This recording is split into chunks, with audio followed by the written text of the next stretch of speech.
Hey everyone, in this video I will be showing you how to download and install Duckduckgo browser in Windows. So let's get started. First thing, just Google Duckduckgo. You'll be having the official link. Select this, and here if you want to just search in Duckduckgo, you can do it over here, and here it says download browser. Select this and the installer will be getting downloaded within a flash. Open it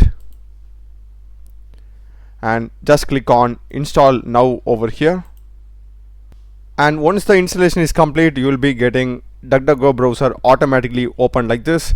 Just click on let's do it, and here you just need to answer some questions. If you want to make it default browser you can, else you can just skip it, and if you want to like import bookmarks and passwords you can do that. Let me just skip it and next, and click on next and skip it,